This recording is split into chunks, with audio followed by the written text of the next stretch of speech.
This podcast is sponsored by Talkspace. Last year, I went through many different life changes. I needed to take a pause and examine how I was feeling in the inside to better show up for the ones who need me to be my best version of myself. When you're navigating life's changes, Talkspace can help.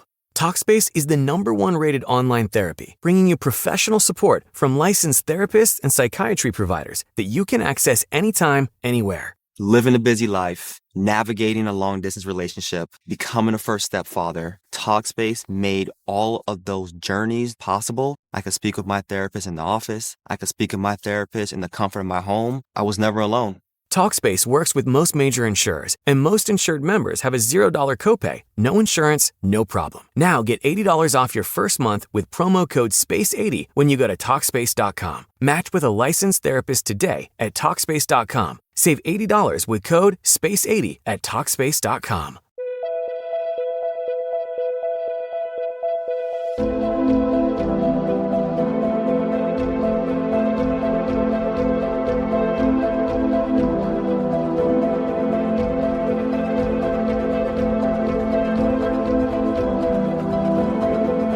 You're listening to 100 Words or Less with Ray Harkins. What's happening, everybody? Welcome to this podcast, and this is a special episode for a multitude of reasons. One, you're here, and you care about punk and hardcore, and indie rock, and emo, and metal, and all the genres and subgenres. You're showing up to shows, you're buying merch, you're doing all the things.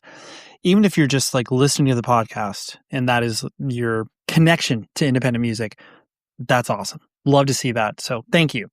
This episode's also special because it's the 700th episode. And that means, it's a round number and you're supposed to celebrate those round numbers.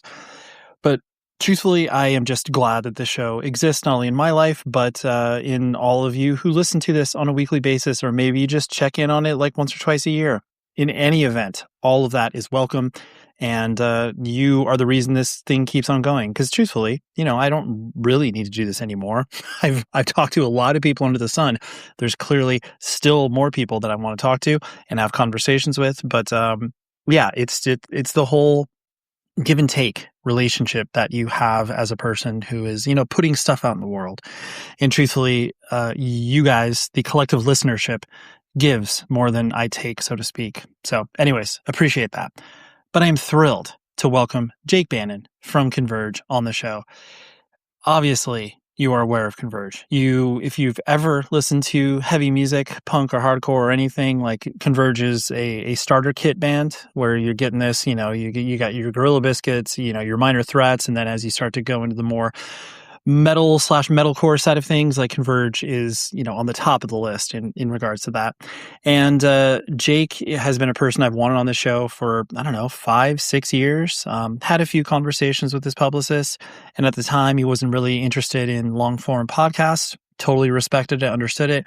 Every time Converge kind of came around, I was like, all right, maybe this is the time. But you need to listen to the new Converge record, Love Is Not Enough. It's incredible. It just came out in early February on Epitaph and Deathwish, and it's a really exceptional piece of work. It probably is my favorite record since like No Heroes, which I know is like a pretty big statement, but it's a really, really good record. So anyways, Jake was out doing press, and he was open to a lot of these opportunities. I heard him appear on some friend shows and had some interesting discussions there. I framed this conversation in regards to like eras of the band and kind of walked him through records and, mindset in each of the records. But then we went to a lot of different topics, including talking about the legendary Hateverge set at the Whiskey, early 2000s, I want to say. I was lucky enough to be there. So I saw it and my mind was blown. And then we also talk about a subject that is near and dear to my heart because anytime I've played a show and I put on a shirt for a band that I like or a band I want to signal boost or whatever, it's a thought process. And Jake is very much in line with that same thought process. And we have a very insightful conversation because, I knew that he was paying attention to that, but he really puts a lot of thought into it. So anyways, all great topics of conversation. And I hope that you listen along. Like I said, Converge has a new record. Check that out. You want to get in touch with the show. 100wordspodcast@gmail.com. I accept any and all emails from a, pitch perspective or just listening to bands or whatever's on your mind, guests, all that sort of stuff. Appreciate all of that feedback. And you can leave a rating and review on the Apple Podcast page or simply leave a rating on Spotify. All those things help the show get recommended in the algorithm to the people who are listening to like-minded shows. And it just, it's circuitous. It helps everybody out when you do that. So please do that. Also, weekly recommendations. I've been doing this for the better part of 2 years. I'm just recommending music that I am listening to and getting into. It can be new, old, everything in between. Find a link in the show notes to an Apple Music playlist or a Spotify playlist, and then, ping pong around there. And hopefully you find some new music that you haven't listened to. This week's recommendation is the new Nothing record called A Short History of Decay. It's out on our friends from Run for Cover Records. Shout out to Jeff and Dane and all those human beings over there. But and Tom. Come on. Can't forget Tom. Anyways, Nothing is an incredible band because they've been able to evolve and change over time and hone their craft and, battle through a lot of adversity, because there were many times where I was watching them and I was thinking to myself, I don't know if I'm ever going to see this band again, just because it just feels like they're kind of, ready to hang it up, and not because they sucked or anything like that, but they're just like, yeah, we've done our show thing. Like, maybe we'll put out some more music. But this new record is a incredible piece of work, and I love to see that.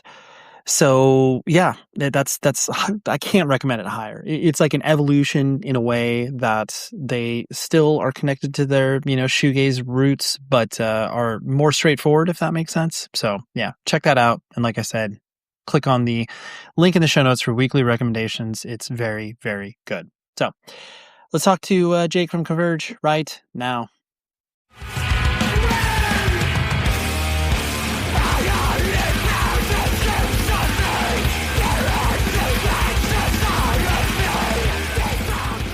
You have, a lot of musical output, artistically, personally, et cetera, et cetera.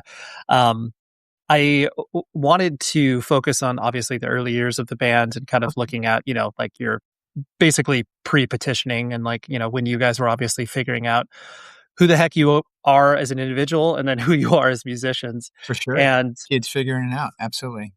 Of course. And when you guys obviously first started to, play shows around Massachusetts, and I know you probably did not have a conception of oh yes, we're going to be a hardcore band versus a metal band or whatever. You were just kind of throwing it all in the blender, so to speak.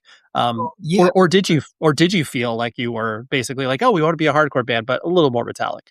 Well, I think two things were happening in that, where you have, number one, you're kids, so you don't know what you're doing, but you want to do everything. Because you have a voice and you want to be heard and have this, that you have this really great form of expression in front of you.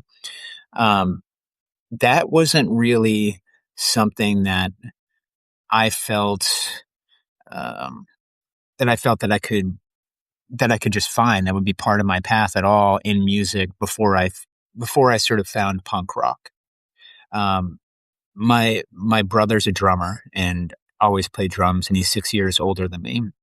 And so he came up at a time of the sort of golden era of hard rock and sort of heavy metal was happening, this is predating Headbangers Ball, all that stuff. So he was kicked out of school for having long hair, if that puts it in perspective in terms of the conservatism that existed at the time, where sort of music fit into the sort of vernacular of things. It was something, it was just a weird, rough time for that.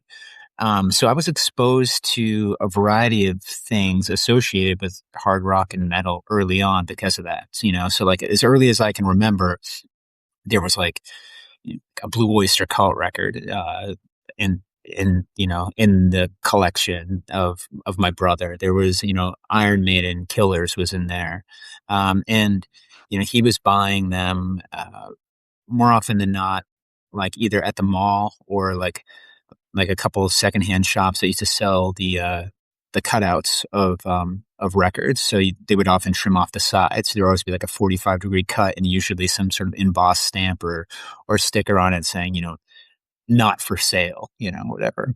But this is like early on. This is like early used records basically were a thing. And he'd buy those because they were saying the same thing. And I would hear them, and oftentimes I wouldn't understand them, but I'd be enamored by cover art and the sort of visual character that was so strong and prominent for a lot of these sort of hard rock bands. And so that was the first time I started having this sort of like the teeth of that sort of aggressive music world starting to sink into me a little bit. As I got older, I wanted to play music myself. I was not allowed to touch anything of his in any way. So like if I did, severe beating would basically happen. So I was not a drummer because of that. Although I've probably, in all likelihood, probably wanted to do that more than any other form of instrumentation as a person. But that was his lane. So the closest thing I could get was bass. And so I got a Hondo bass and I started just learning the 4 strings, learning these basics, figuring out notes and figuring out songs, and just kind of like getting into music that way. I still felt a bit separated from it. It still felt like a form of expression that I was doing for my own entertainment as like a form of play, but it wasn't something that I was thinking that was going to be like a chosen art form or like a, like an outlet of true creativity for me or anything like that. Then punk rock appeared in my life. Punk rock was like a byproduct of skateboard culture and BMX culture. I had, just like every other town, right? Like, it's funny, like back then we were called hoods, in our town because we all had hoods on and then we were hoodlums. So it was like a thing. People are the hoods. But all those people oftentimes are sort of like subscribing to early counterculture things, in the mid 80s, late 80s. If they weren't punk rock, they were punk rock adjacent and on a BMX bike. I just watched Stranger Things with my kids, and it was such a interesting throwback to me because that experience of, being like a 80s gaggle of neighborhood kids with BMX bikes, entertaining yourselves, and that they're playing Dungeons and Dragons, but we did that in some degree, and then we started just riding BMX, and then eventually started like one of them gets a punk rock record and gets like a Dead Kennedys record, like, we were talking about that earlier, or like a Misfits record, stuff like that. You sort of have these like little introductions to these things that are tied to that, that subculture for you. And the music really connected with me, it was like the first time that, I heard something that, had the power of metal and things like that, but it felt more raw. It felt more intense. And the people also just sort of, they looked like ordinary people in the sense that they were emoting. Things looked aggressive, whatever. People are jumping all over the place and you're seeing, things, but you see a little bit of yourself in that, where with heavy metal, I didn't see myself in like Vince Neil or something. You know what I mean? Where I'd be like, oh, well, that guy has a wild voice. Like I don't see myself in Ozzy Osbourne.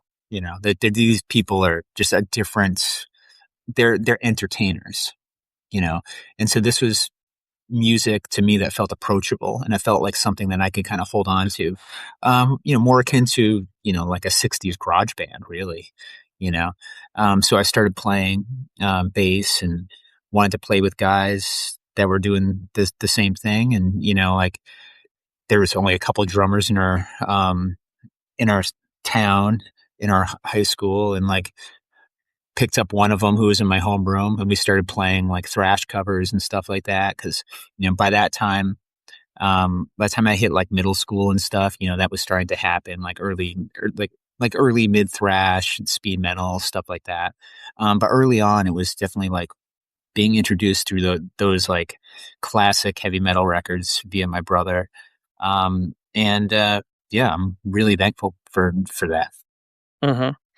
This is going to sound weird, but is Converge ostensibly like your first band? Yeah. Like you didn't, right? Which is amazing to see that your first band to be able to obviously progress in the ways that you have, and that's pretty impressive. Well, that's one of the things that sets our band apart from others, right? Like, it was funny actually. I was just sent like the new Decibel magazine the other day, and we were like really fortunate enough to be on the cover and be featured in it. And I was like, oh, like, just like looking at this, I'm like, oh, well, this feels substantive or whatever. And it's kind of like I see us, and then I see in the Hall of Fame, they have a wonderful Hall of Fame section where they celebrate records and done books on them and whatnot. And they were doing one on lethargy, and I see all these wonderful photos of Bill and Braun when they were kids, when they were that age of, making racket. And in that, they were more like, I think around like the 18 to 20-year-old kind of plays. So I was skewing a little younger than that, but still I was seeing this like, these fresh-faced sort of versions of these people that I've watched creatively and personally grow into mature adults, who are just like, fantastic creators of things. But like I'm seeing their primordial form there. But that was separated by, a variety of different chapters in their creative lives. Where our band, it's pretty much all contained within the records. It's like, there's not like eras of us that within our band where like, somebody breaks it up and goes away and has a whole different thing, and then they come back and need to celebrate what they once did. It's like, no, like we evolved and we progressed and became better communicators artistically, better players, and more focused over time, all within the confines of one band. And that is something that is a bit unique. It's like, it's weird though, like in punk rock and hardcore, like that there's probably more versions of that than there aren't, right? Like I'm just like thinking to like people who I admire in the world. Like I know that like, Cro-Mags isn't Harley's first band, but like it's when it became a band, a vision. Like Roger messed around with other stuff before Agnostic Front, but he was so young when that became like a big identifier for him creatively, And so like our story isn't that much different. We just have far less lineup changes than many bands do. It is always my distinct pleasure to welcome sponsors on the show that I wholeheartedly believe in. And our friends at evilgreed.com are one of those companies. You've heard me talk about them before, but if you were not aware, they are a heavy music merchandise record purveyor.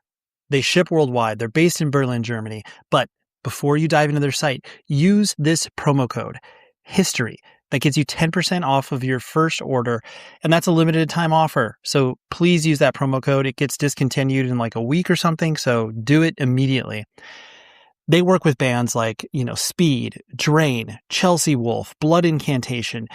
If you like this show, I can guarantee you that you will like at least 90% of the bands they work with because they have a specific point of view. They don't open the doors to everybody and are just like, hey, come on in, like here's another web store or whatever. They have a very specific point of view. And that's why I like Evil Greed. They also have great social content in regards to posting features on records. They do unboxing. They do recommendations on what they have in stock, bestsellers, all that stuff. And it really does feel like you are kind of walking into a record store when you go onto their website. And that makes me feel at home. So again, go to evilgreed.com, use the promo code HISTORY for 10% off your first order, ships worldwide, and the shipping rates to us here in the United States are very advantageous. So hop on it, evilgreed.com now. Looking back at those, initial recordings in 7 inches and everything like that, do you, are you able to retroactively look back at, who you guys were putting together and the songs you were putting together and notice parts of the DNA that still exists?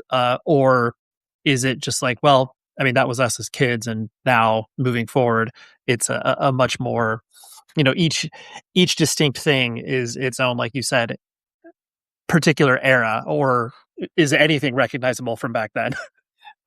I think it is recognizable. I think that like a person's fingerprint is put on something early on, and like we spend so much time and energy to become better players and communicators over time, to like almost like remove that fingerprint, right? Like looking for some version of like artistic evolution or like progression that just like really takes you to a new place. But like when I see our band, I still see, or I listen to, if I listen to our band, or just like think about our band in any way, it's still, Kurt and I as teenagers, you know. It's still Yeah. Nate at like probably like 19. I met him, something like that. Like Ben joined our band when he was 20 years old, you know. He's married with 3 children and in multiple, bands professionally. Like you just didn't think about those things and just like, wow, it's like, I don't know, it's just kind of fascinating sometimes. Absolutely.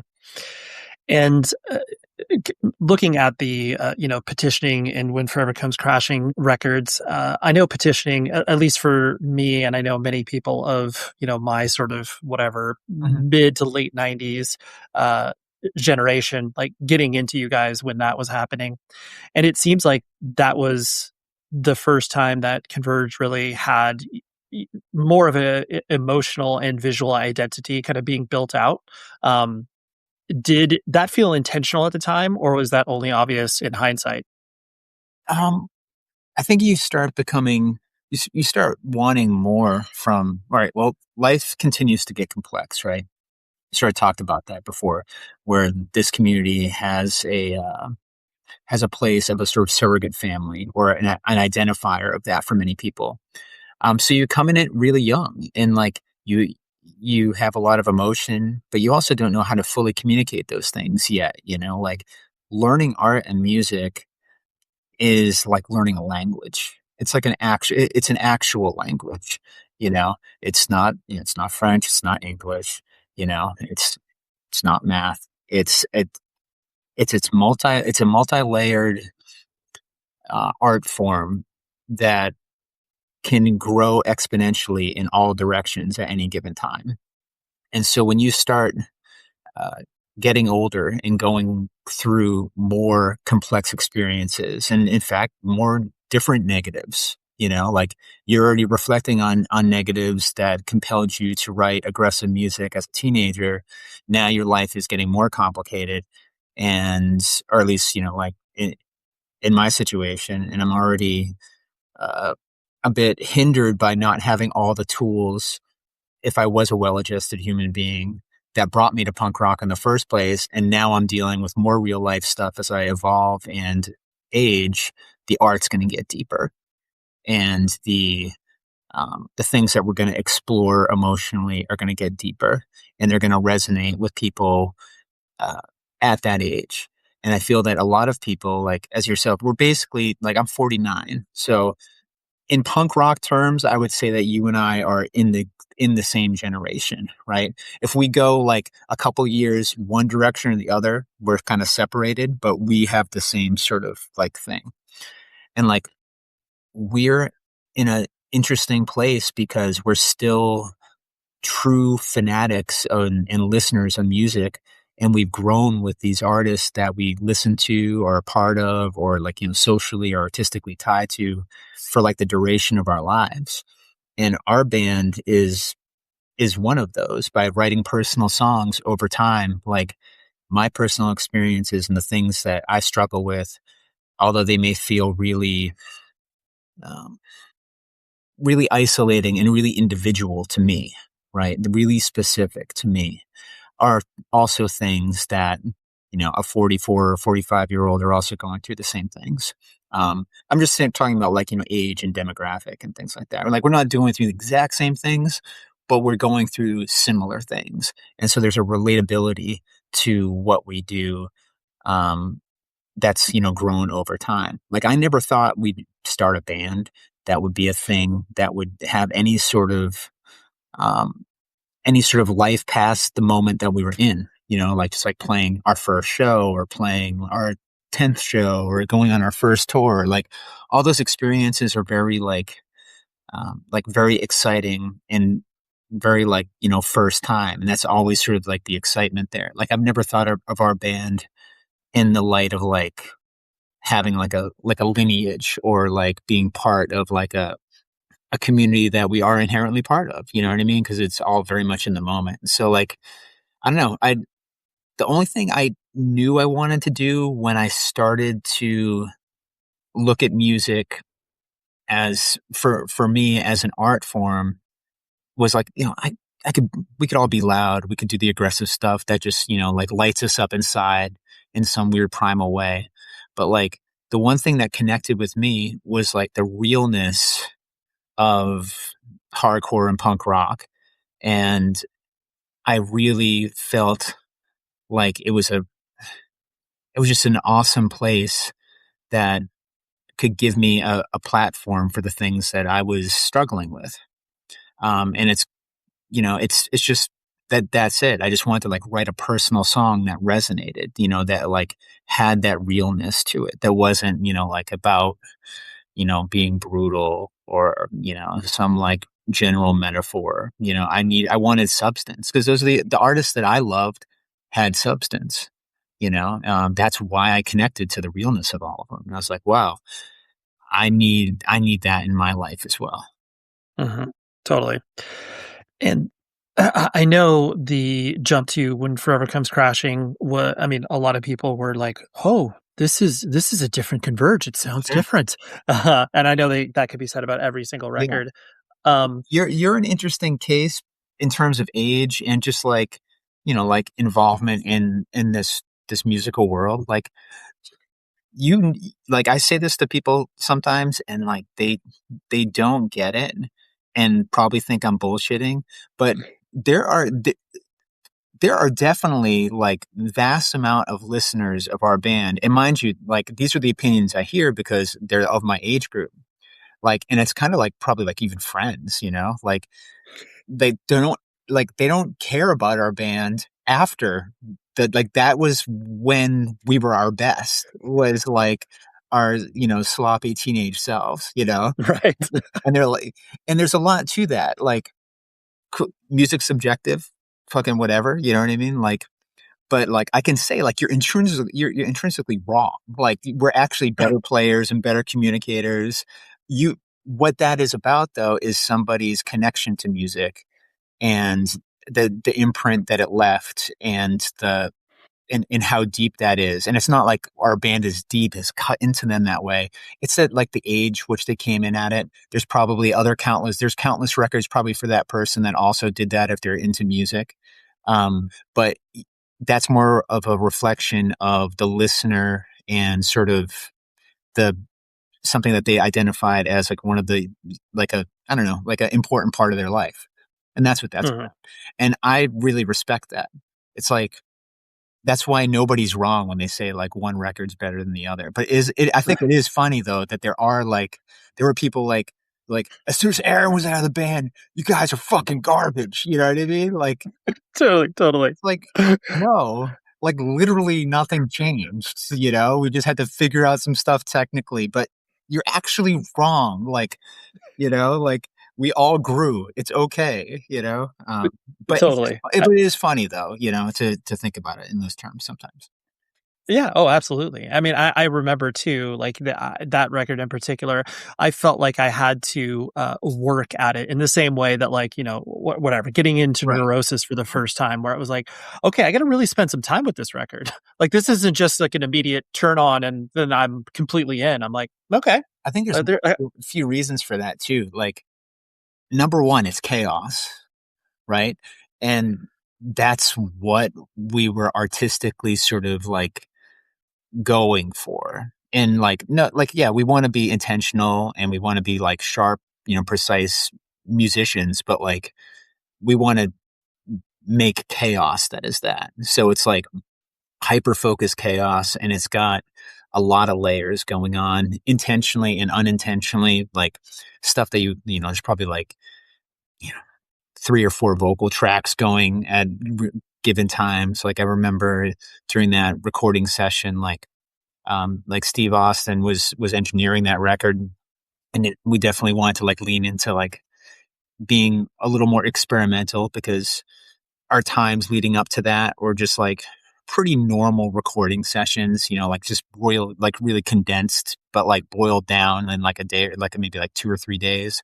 So this was like a big commitment for us to do, and he'd be like, take this, like little kid microphone and go and do the whole, like, the whole song in that, or this whole verse, and be, all right, cool. Add some texture here, take your lyric book and just kind of riff, like we did stuff like that. And so it, like, from that point of view, from myself as a, one of 4 instruments, I definitely brought a lot of chaos to that. And there's like a million guitar tracks, like it's a bunch of really interesting ideas to me. And we were just kind of like biting off as much as we could. So yeah, that record definitely took some time for people, for sure. Sure. And during that time too, I know touring, obviously, I mean, as in every band, it becomes an important part in what they want to do. Mm-hmm. This is kind of an overarching question, but how has your relationship with touring, changed? Like, was it, excitement, then it felt like work, and then now it's at a manageable spot? Or, how was your relationship with the road? That's a great question. It's interesting. I genuinely appreciate touring and what it's kind of brought to my life in terms of having a sort of a more international experience in my life. And when I meet people who don't travel for work or pleasure or what have you, or just kind of say geographically kind of connected to one area, sometimes focus and perspective narrows, socially, personally, all of it. And so like I feel for people who don't have that experience, like, and it doesn't have to be music or travel, for in some extravagant way or whatever. Just fucking getting over a state line, if you're on the East Coast, see Middle America. If you're on the West Coast, see Middle America. If you're Middle America, see the West Coast, vice versa. Like, because it's important to have we have that, like, a really broad perspective about life in 2026. We live in a world economy filled with incredible cultures, and I really love that music has been able to like take me to a place like Japan, or Australia, New Zealand. I've been to South Korea, but we did not play there. But like, just like thinking about those things, these are places that I would have never connected with otherwise without music. So I'm super grateful for that. The miles that it puts on you do something different to you. And I think that any sort of, if I feel this at this level, and I don't consider our band a full-time band, we're full-time artists, we're full-time, it's a thing that's always moving, but it's, we're not on tour at this point in our lives for like a year at a time. There have been times where we've been out for like, a month on, month off, 2 months on, 2 weeks off, 5 days on, week on, 3 months off, like we've done that. And it's hard to do that. It makes you, I joke about this sometimes with the guys, like, it makes you not a civilian. In the sense that you do have a nomadic experience, like you are literally living out of a bag. I mean, like right here, like this is my bag that I take everywhere. Okay. This is also my tour bag that I take everywhere. Sure. I'm like a creature of habit, like probably like most people, like, but like if it fits in there, that's what, and it goes on my back, that's what I have for a tour. I know that's not normal. And I know that I know it's it's done weird shit to me, and it's probably tied to other psychological things and whatnot, but I never unpack. So I try to just, I'm always as efficient as I possibly can be. Okay. But in a way where I feel that it might be beneficial to my life, but it's also, it's also super rigid too. And it comes from that's definitely been conditioned. Everything just goes on me and that's it. That's and that also kind of comes from stuff when I was a kid, because I grew up in a divorced environment. So on the weekends, I would go stay with my father sometimes, and I would always had a bag. And then I just sort of lived out of bag. And then you think of elementary, middle school, you're in your backpack, and all of a sudden my school bag becomes my life bag because it's what I take to my father's apartment in the city. And then, fast forward a few years, start a band, go on your first tour. That's the bag that you basically put on, and that's your tour bag. And now it's my life bag. But I know I know that that's not a typical way to live. You know what I mean? I never unpack. There are certain records that loom large in my life. And there's a record from a band called Quicksand, called Manic Compression, that as a 15-year-old, when I got to see them open for Offspring, or actually maybe I was 14, I got to see them open for Offspring here at the UCI Bren Event Center. And I had no clue who Quicksand was, but they were awesome. And I remember my friend and I buying Manic Compression and being like, this is really good. I don't want to classify this. It's not punk, but I digress. It's because our amazing friends at Iodine Records are celebrating the 30th anniversary of this LP and have put together the definitive edition of this landmark album. It's remastered for vinyl. It's got a deluxe gatefold jacket, expanded artwork, and of course, several limited vinyl variants. But the coup de grace of this whole thing is they have a limited 64-page hardcover book. It has writings from Walter Schreifels and band members pontificating about why this record is so important to them, like Knock Loose, Coheed and Cambria, Newfound Glory, Bane, Drug Church, Glassjaw, Touche Amore, and a ton more. I've received deluxe limited edition stuff from Iodine before, and these records are so lovingly put together, and it's a no-brainer. So go to iodinerecords.com, check it out, get that definitive edition, or just get one of the limited vinyl pressings. You won't lose either way. And shout out to our friends at Iodine Records for supporting the show. Go buy Manic Compression if you don't have it already. Jeez. I'd be remiss if I did not mention Poacher Diaries, just because that I know that many people gravitate towards those songs, and even though it may ostensibly just be kind of a and I don't mean this in a pejorative way, like a throwaway release. I mean, you guys are intentional about the stuff you do, but it's like, oh yeah, this is a split. It could just end up in the band's catalog. Yeah.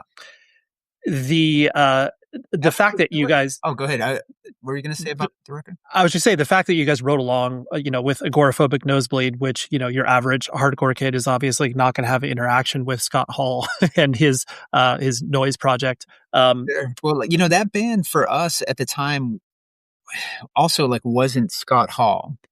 And what I mean by that, our friend Jay Randall, yep, who was in that band. I'm not sure if he is now. I know that that band was primarily those two, but then kind of became a bunch of different things over time. I'm not sure where he's in it now, but he was somebody that we met through typical local hardcore shows.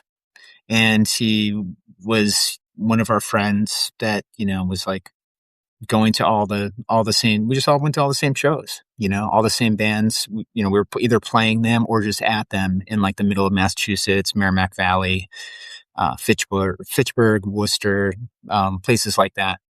And he was like, oh, we didn't see him for a year, maybe, or a little less. And then he reappeared and he was like, oh, I've been doing all this really incredible music. You should check it out.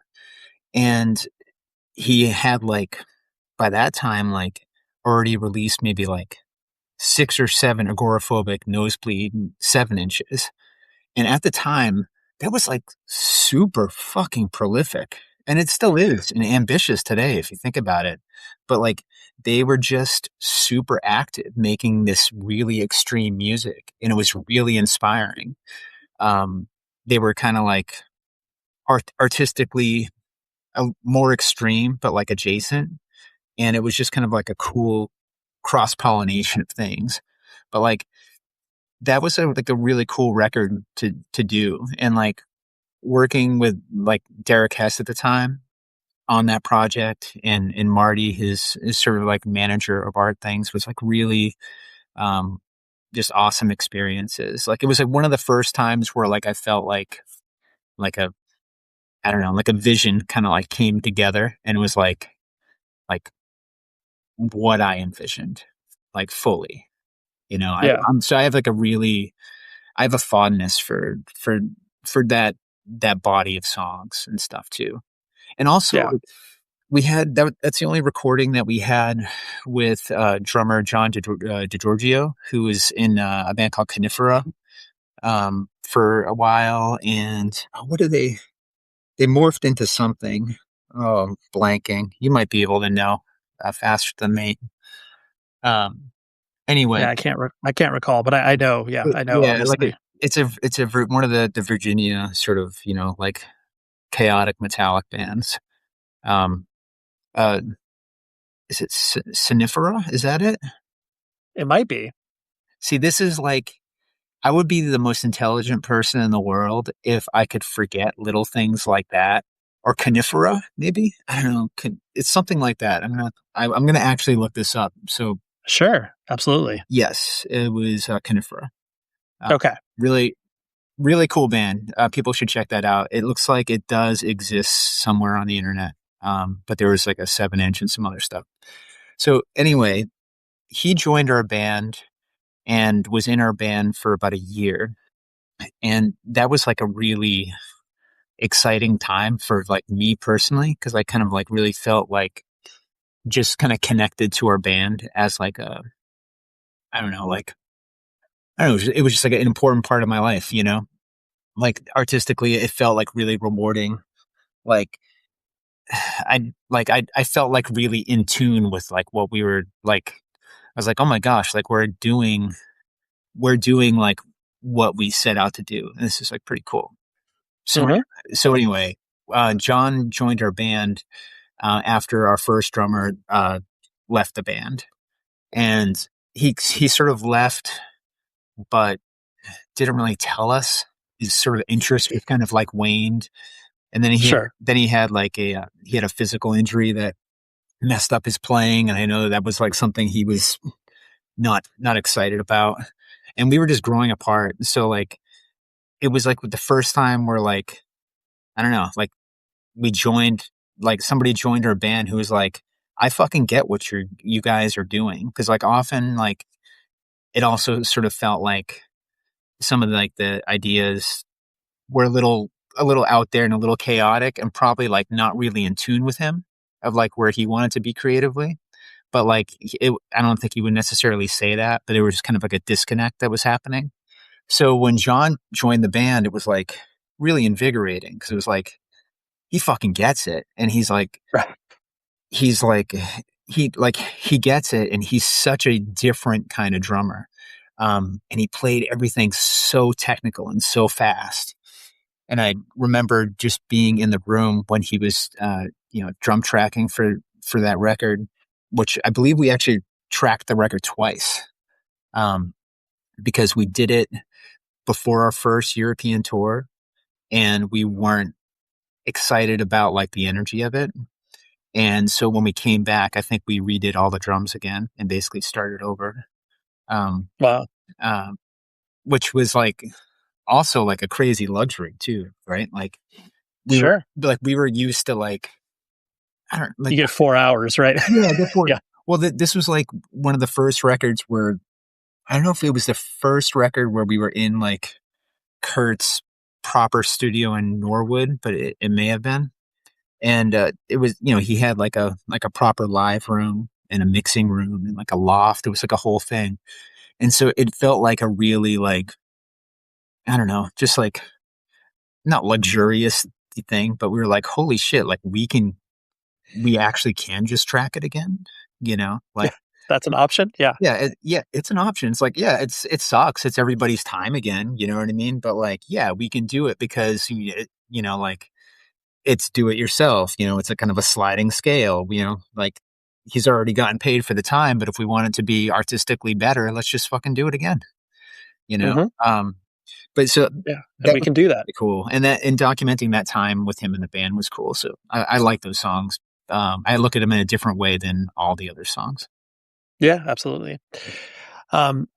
Because much has been pontificated on in regards to Jane Doe, we don't need to go too deep, but just the not because the record doesn't deserve the time, but obviously, there a lot of proverbial ink has been spilled on it. But yeah, I mean, it's fine. Yeah, it's fine. You know what I mean? Like, I think it's yeah, I mean, that's like a really special time too. Because again, in a haste, similar to our first sort of drummer situation, like that just kind of like just happened. I believe we were on tour, and Nate probably remembers the story, but I remember we were like in Virginia somewhere, and he was basically like quitting. And I remember he went and he called John from a payphone, and I think we were in like an emergency room or something. There was some sort of illness situation, but I don't remember exactly what, because it wasn't something too like traumatic or whatever. Food poisoning or something, right? Yeah, it was like, yeah, there was something like that. But anyway, John also just kind of like quit, and but he didn't tell us. He just didn't show up to play a show. That we had a show in the city, on, I think it was on Lansdowne Street. I can't remember I think it was called Club Karma at the time. It had like a million names, like City, Axis, all that stuff.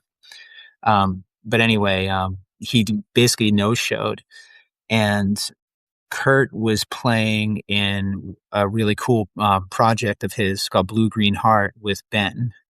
And Ben was we already knew Ben was kind of like this monster drummer that was like super young and in force-fed glass. I think that's what he was like mainly doing. And that's kind of like how, Kurt started playing with them. And he knew a bunch of our songs. And like Kurt was like, can you learn like a few more? And like, can you know like a dozen songs by tomorrow? And he's like, yeah, sure. And he did it.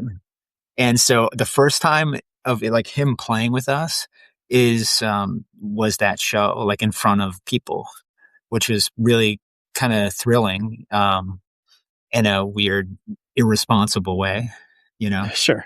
Baptism by fire. Well, yeah, because like, what the fuck are you gonna do? You know what I mean? Like, you're like a 20-something-year-old kid.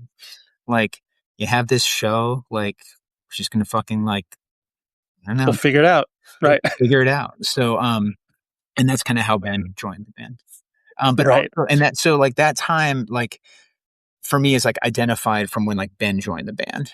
Like basically at that point, like I know we were kind of like maybe like writing some stuff like before that, but like that was like when we started kind of really enjoying like our collective creative character. Like it was all kind of coming together, like like what we liked about this band, like with sure. It. So that's like what I get excited about when I think about that record and that time. And like we like making it was a really unique experience. Like I sort of talked about like doing stuff at Kurt's, and that was like a really luxurious thing, or at least it feels like. And then for that record, we had like just more studio time available and more budget, and so we were able to record with an outside engineer and use like a couple studios in the city, which was like really, I don't know, that was like a really wild experience, like being like a kind of like a broken up 20-something-year-old kid you're in Studio A and James Taylor's in Studio B, and you're sharing the same kitchen. And, like we have to be quiet because you can't disturb a session totally. But like, it was like a really surreal time, Sure.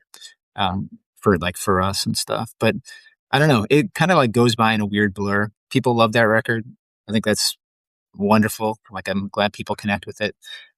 Like, I don't necessarily romanticize it in the same way, because to me, it's like one of a variety of chapters of records that we're still making. Mm-hmm. Absolutely. A minor detail, but something I was lucky enough to witness was when you guys played with Hatebreed here in the City of Angels, where you did the Converge Breed mashup. Yeah, that was a really fun show. And, because you got, correct me if I'm wrong, like you guys were out here and then Hatebreed was playing. I can't remember the order of operation. I don't even think they were out there. Jamie was out there, and like right for something, I don't remember what. And we were on tour at that time, and I think we probably played like Chain Reaction or Showcase. Yeah. Probably like one of those, at the, like around that time. And yeah, we just had this Troubadour show, and I think it was it was at the Whiskey.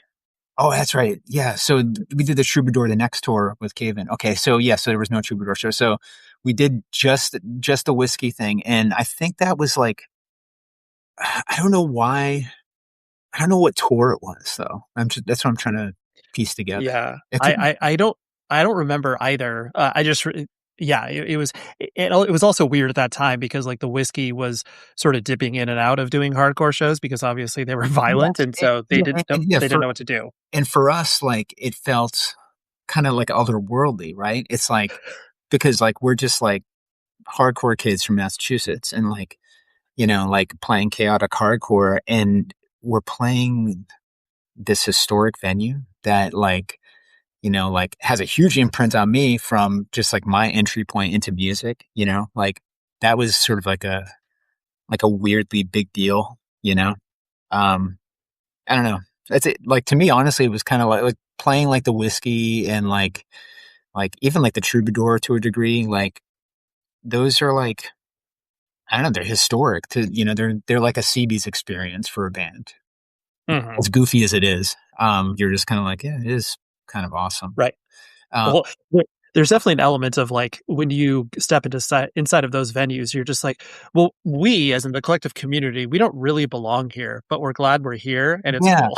Well, right. And isn't that like something that like is like so like identifiable about like being a fucking hardcore kid? Like, you always have a chip on your shoulder. Like, that's why we're here. Like, and like, even as you do stuff and you're like adjacent to other forms of like music, you're still not necessarily cross-pollinating and respected in the way that like you feel welcomed in those places typically. And so when those things do happen, they feel rare. They feel unique and special. Our friends at rockabilia.com are the best for a multitude of reasons. One of them being they sell officially licensed merch. 2, they want you to save money by using this promo code. 100 words or less gets you 10% off your first order. And I don't care if you're into punk, metal, hardcore.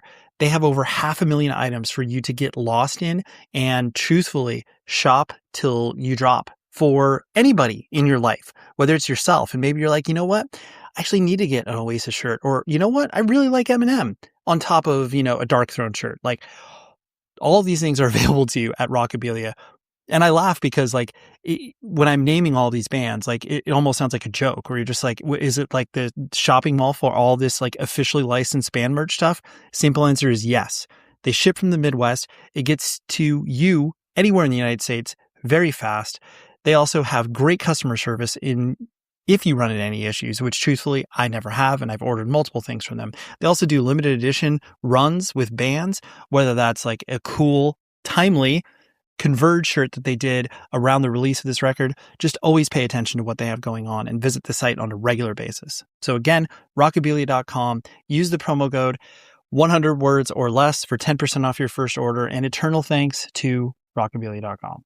Hitting on You Fail Me, just in regards to that record is my own personal favorite of your guys's. And I think I know just for myself and many others that have spoken about it, it's bleak, it's psychologically drained. It definitely feels like a come down of like, all right, like we've experienced a lot in the past couple of years.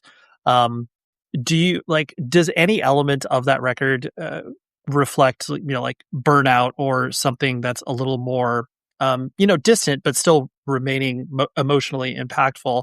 Are there any elements of that kind of resonate now that I'm saying it to you? Yeah, I would say so. It's a bleak record, the whole, this sort of like theme of that record, the songs all came together kind of like, after we became a 4-piece too.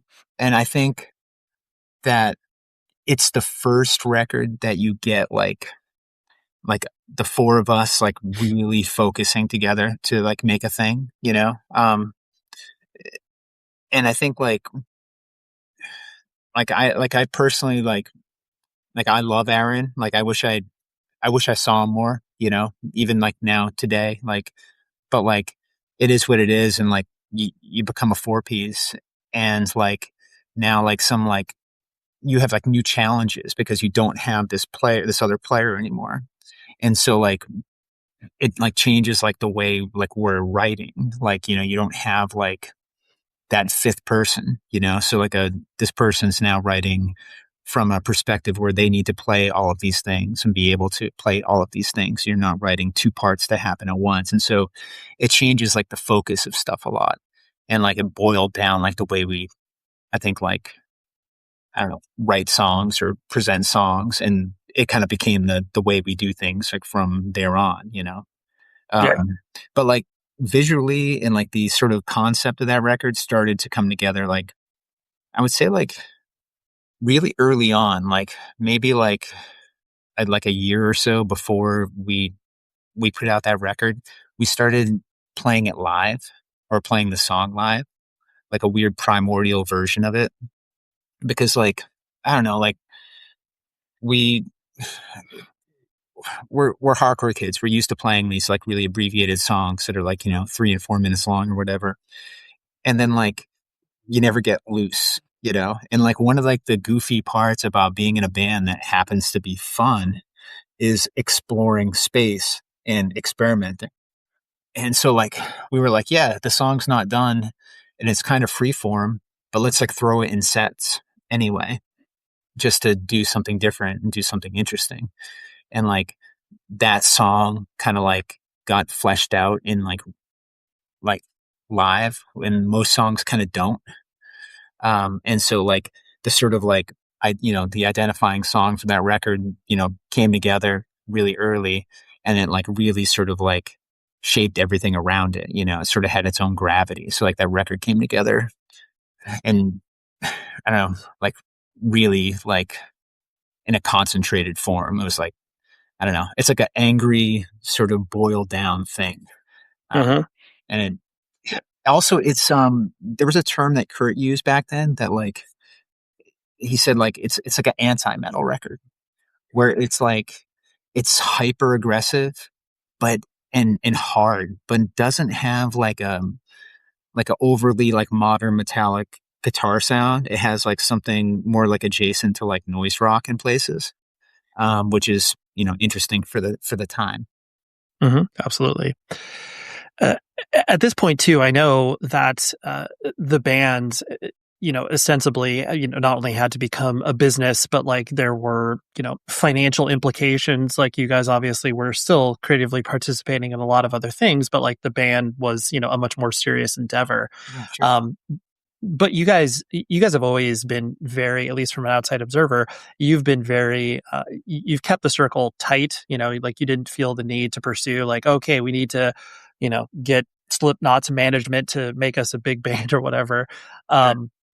Was that just a very, I guess, concerted focus of you guys, that it was just a matter of like, well, yeah, we can be, a professional band, but we don't need to have a lot of professional trappings that other bands, right or wrong, obviously employ? Well, I mean, like, the music industry exists for a reason. At some point, aspects of it were invented to allow an artist to do less that wasn't artistic, because like, you're right, like, stuff becomes, like, I don't know, it become more stuff happens, you get like more moving parts or whatever. But like, one of the things about being like a hardcore band and like a punk rock band is we're like, we're middle class artists, like, we're working artists, we're not wealthy, like, it takes like, I don't know, it takes, like, money and effort and like to just do things, right? Like, and like, we don't, if we want to like perform live and like be able to like, take that time away from the world, like it costs like a certain amount, because we're not, like 16 years old with no expenses, like, we have families and we have responsibilities and all that stuff. So like, we take that like super seriously, and like, a lot of management comes in under the guise of managing things.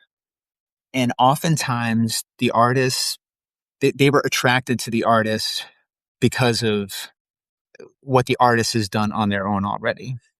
And they like just occupy space and oftentimes take money, and it's like, I don't think that a lot of managers, deserve 20% of anything a band makes, especially on a punk rock level. Like, the economics are just really hard. And so like, I think anybody who like is in a band who subscribes to that DIY, ethos, like, understands that and like respects that. And it's like, I can do this shit myself, like, I don't need to like, I don't know, like, I don't need our band to be like part of like a machinery that's like going to do things that are probably opportunities that we're already creating on our own through our efforts and, our music, so we've kept it tight, like, we've, I don't know, like, even like the professional businesses that we do work with that aren't, that are like music adjacent, like, our accountants are music accountants and they're punk rock guys in bands, like, it's the same, it's like, that's the thing. It's like, we try to keep our circle tight, like, our most of our merch is printed by, like, my brother-in-law who sings for the Hope Conspiracy, we try to keep things, tight, and we try to keep like our world sort of, stable. We welcome lots of things into it.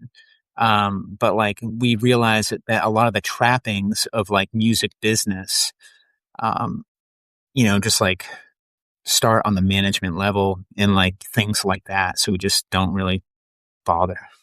Right. Yeah. You guys can handle it on your own. That's totally fine. Yeah. And it's not to say it's like easy, because it's not. Managers do a lot, like they do. It's like not fucking fun to like try to find, like, I don't know, like my bag, or like, like Nate's bass if it's lost, and you're like, right, in between flights, and you got to do this and do that. And then, we have to coordinate like getting from this place to this place. And I need to check on our merch order because, like, there was a snow day and it might have affected our travel. And like, like, there's a lot of stuff that we do that like a manager probably would do in certain situations, like leading to, like a tour or whatever, but we just do the stuff. So it's not easy. I respect the job. I just like, we can't afford it. Yeah, totally understand.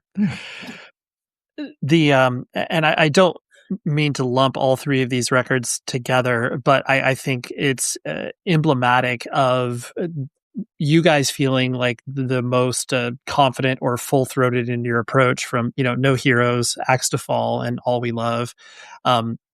It feels like all of those, while distinctly different, it's you guys harnessing and exploring the different characteristics of what Converge is. Sure. And like, this is kind of a tangential question to, those three records in particular, but it's like, as you guys are going into, writing for new records and everything, do you kind of focus on like a central theme of what you want to explore, whether it's like, okay, we really want to focus on like a different guitar tone, and then that will blossom into the record, or, a different way to approach lyrically. I know that there's probably a million different ways you approach your records, but those three records in particular, I think, are very emblematic of the different, I guess, alleyways that you guys explore. Yeah, they're all like they're all different from each other, right? Like they all sound different, but they're related. I think some of the musical aspects of like what you described, like exploring like a guitar tone, like an equipment thing, like chasing something like that, happens while song ideas are sort of happening, right? So like if Kurt's he's an engineering perspective, all the time, that's kind of where he's at. So he's always putting together wild sounds, mic combinations, cab combinations, head combinations. And so like he may stumble upon something technically in that, like working on anything, just messing around with sounds and go like, oh, that's inspiring. That triggers something, I want to bring that into this record or this idea. So I would say it probably happens for him more than like anybody. But yeah, like I think the ideas that we all kind of like come together with are usually kind of unified. Like for this record, the only thing that we kind of said was like stylistically, like we want it to be almost like a noise rock record. And then that never happened.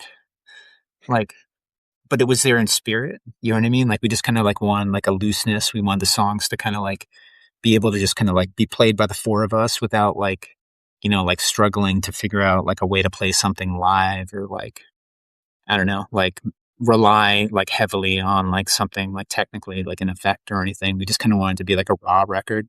So like that kind of like steered it in a direction, so like indirectly, lyrically, and I don't really change like what I do. Like I just sort of write when I feel compelled to write.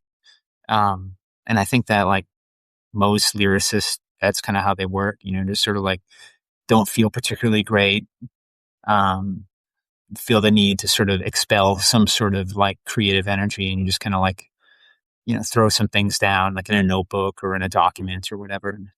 But I don't really like try to like steer anything like more specific than that, really. Mm-hmm. I totally get that. Yeah. Hitting on the Dusk and Us and the Blood Moon collaboration you did, though those I think both were, surprising for people who had followed the band, even if it was just like, oh, I just got into Converge the past couple of years and wow, they're doing a collaboration record. And like the Dusk and Us feels like sort of a synopsis of what like all the eras of Converge. During those, I guess, two, cycles, as it were, did you guys, I guess collectively feel that you're now, you have such a body of work that you are referencing, like you don't want to repeat yourself, but then you're like, well, we've done a lot already. Like, where do we go from here? Kind of scenario. Well, it depends what the intention is, right? Like if the intention is for the band to like never repeat itself, or in some way, like, well, then a band never has an identity, like you never really like have like a thing that like you artistically kind of settle in. So like I think like, I don't know. I think that like sometimes bands like get hyper focused on being different instead of being themselves. And sometimes you just need to embrace your imperfections because that's what like brings you to it. And that's what makes you not ordinary, like, and I kind of think that that's like what like I do, like, like I know I'm not like I can't be like a notey singer in any way, like a melodious singer, because I've done too much damage to my voice. Like my voice is a disaster area. That's why I sound like a monster, like, so fucking embrace it. I embrace what I can do and I kind of like lean into it. And I think that like confidence sometimes like can steer like a direction of a record. You know what I mean? Because you just like, yeah, I know that you know, I sound particularly crazy here, but that's what I'm intending to do. So I'm into it. Right. How about we do a whole record like that? Yeah. Yeah. Well, that's the thing. And then you're just like, fuck it. Yeah. Like like you just kind of like, lean into that. Like, but like for, if I focus on like any like one thing, is that like, I just want like, I want the records to be, cause I, I just want them to be like honest and real. And like a lot of the subject matter that I work through in songs, a lot of it is about me dealing with my depression in my life and the sort of like the trials and tribulations that it brings. And it's, its causes, its effects, how it sort of is a lens for me to look at the rest of the world sometimes. And like, I use it as part of like me being like a healthy individual, like it's the place where I put that energy to try to like work through things in a way.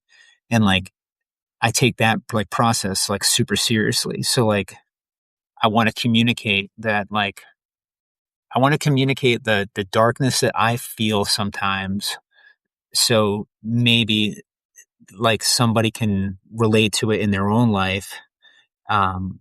And feel that they're not alone in those moments, because it fucking sucks to feel them, And like, I don't know, like, I don't think it's like a self-fulfilling prophecy, like writing dark music, like brings like dark thoughts or like, dark experiences.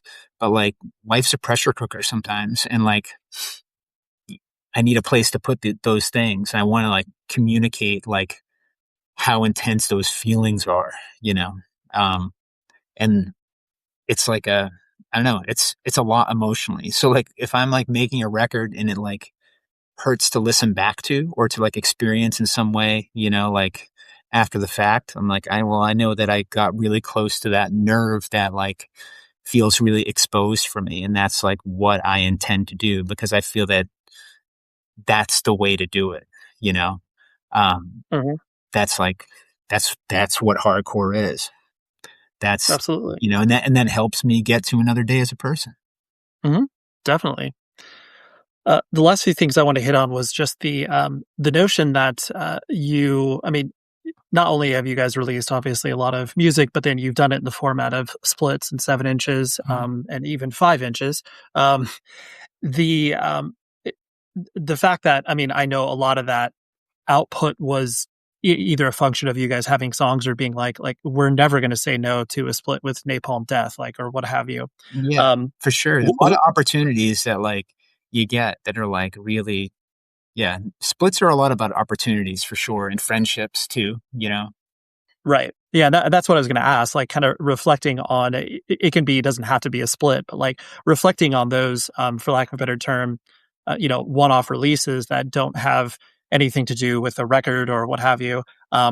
Is there one that you look back on in particular that is, a point of pride for you? Whether it's, oh, I felt like it was just exciting to be able to do this. And I know I'm asking you to pick a favorite child, so you don't have to feel pressure. But just wanted you to reflect on any of those. It's interesting because I've never been asked that question. Like just in life, well, like honestly, like kind of like they're all meaningful because they all represent friendships or like sort of peer relationships that like you sort of have got through touring in some capacity. Like the Napalm one is like a really good example of that. Where like I think we met Shane in Japan on our first Japanese tour that we did because we went out with one of his bands called Lockup, and Thomas Lindbergh from At the Gates sang for Lockup as well. And so that was like one of the first times like we sort of socially bonded with those guys, and like it was like just super impactful to us that like number one, like as listeners of music, like I knew me personally, like Napalm changed my fucking life. Like for me, my entry point for that band was Harmony Corruption. And like, I was aware of records prior, but that was like the one that made like an imprint on me.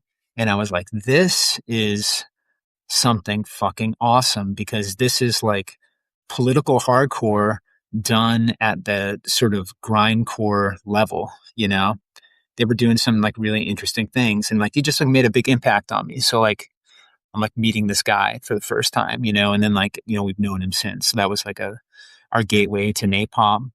And then we would meet him on various like festivals and stuff.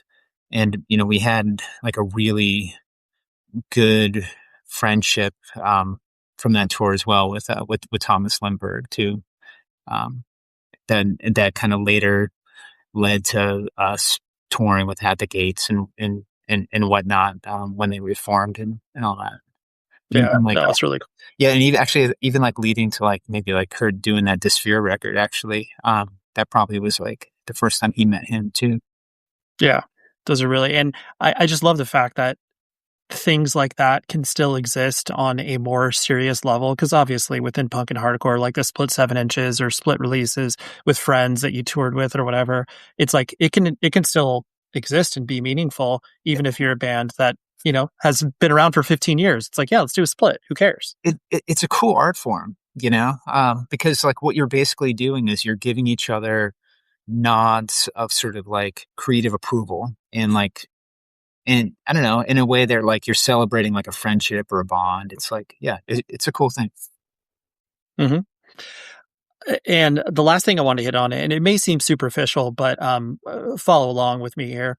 I know for myself and many other people who have, whatever, played in bands and had some level of, people paying attention to what they're doing. The shirts you wear on stage, okay. I know, again, like I said, superficial. No, but like this is also a big deal. Shirts on stage are a massive deal. So this is a subject that I've never been asked about, but I could talk about for hours. Well, I'm glad you're following along, Jake. But yeah, I just know like the many times I've seen you guys where it's like I just see, either you shining light in a band that I personally had never heard of before, or was just like, oh, that's great. You're wearing a, name any band, but like something that like I might not have checked out or whatever. Absolutely. So yeah, talk to me about like how, I guess when you first started to recognize that you could shine a light in the way that you have. Well, I fucking love band shirts. Like as a fan of music and getting into hardcore and punk rock, to me, the trophy that meant the most to me from a show was getting a shirt at the show. Right. Because it was, this just special, rare thing, that there's not many of them. You're celebrating that moment that you're having there at that time. It's like an electric experience, like getting a good band shirt at a specific time. And like, I don't know, like I just remember like being a kid and like fucking like getting a 7-second shirt, and throwing it like on over my Eye for an Eye shirt that I just bought, at the show. And now I have 3 shirts on and I'm gonna, I'm dying at the show, but like, I still want to stage dive. So I have all this stuff on me and this is how I'm going to live. Like, it was just like something that like, I don't know, I really loved having. then when I started getting into bands, especially like in the thrash world, I would always pay attention for whatever reason to the band shirts that the members had on, and it would make me go, oh, wow, what is that band? That's super interesting. I have a good example. It's not, I don't think it's over here. Anyway, I think it was the Violence Oppressing the Masses cassette.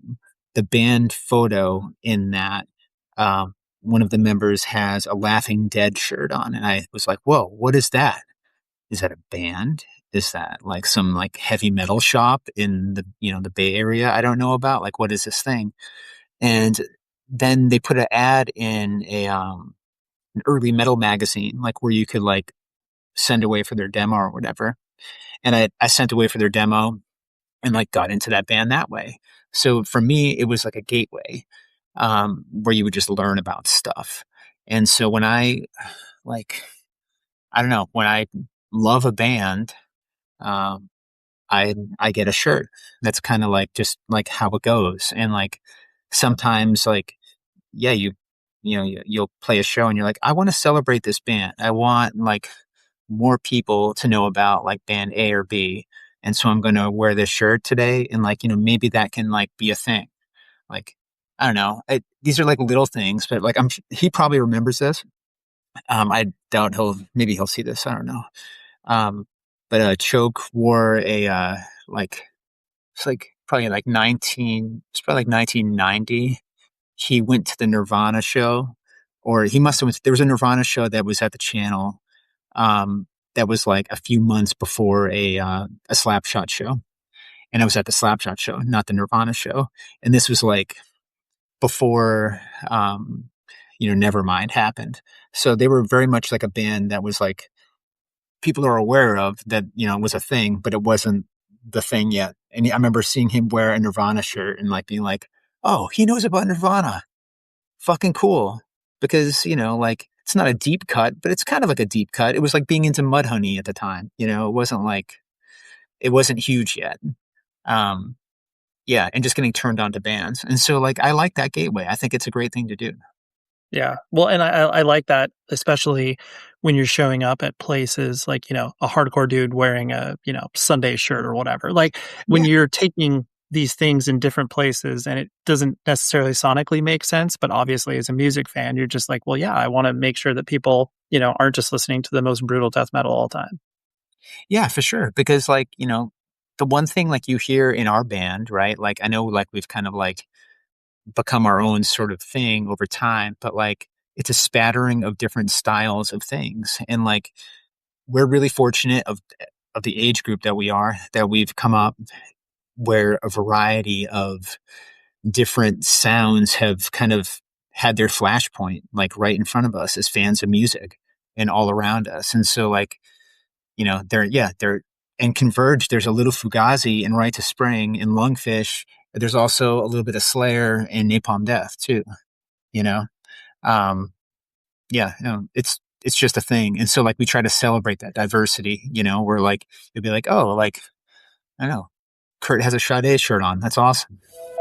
There you go. Hopefully you enjoyed that discussion with Jake, and I know I did. I could have talked to him for probably another half an hour, 40 minutes, but at a certain point I feel like, man, we're really just hanging out at this point. And that's fine, but I don't want to feel like I'm just, wasting your time, wasting the person's time just to be like, hey man, can we talk about that one song, that one record? I don't need to do that, but Jake was great. And like I said, check out the new Converge record that just came out on Epitaph and Deathwish. Love it. So exceptional. And shout out to Stephanie for making this all happen, because she's the, PR person extraordinaire. So huge shout out to her. Next week, I have a great conversation with a band that I love deeply. I have a discussion with Yuri Avila from Trauma Ray. I love Trauma Ray. I saw them open, it was 2019 or something like that. I saw them open for, I think, Slow Crush, if I'm not mistaken. We actually talk about it in the episode, but have enjoyed the band ever since. Like, didn't really know where they were going to go sonically, and they've just only gotten more and more interesting to me. So, yeah, we had to do this because they just released a new EP. So Yuri was a great hang talking about Texas hardcore, and it was super, super fun. So that's what we have next week, and celebrate 701 episodes next week. But shout out to you, the listener. If you're still listening to this, this is like a warm embrace for you. But anyways, until next week, please be safe, everybody.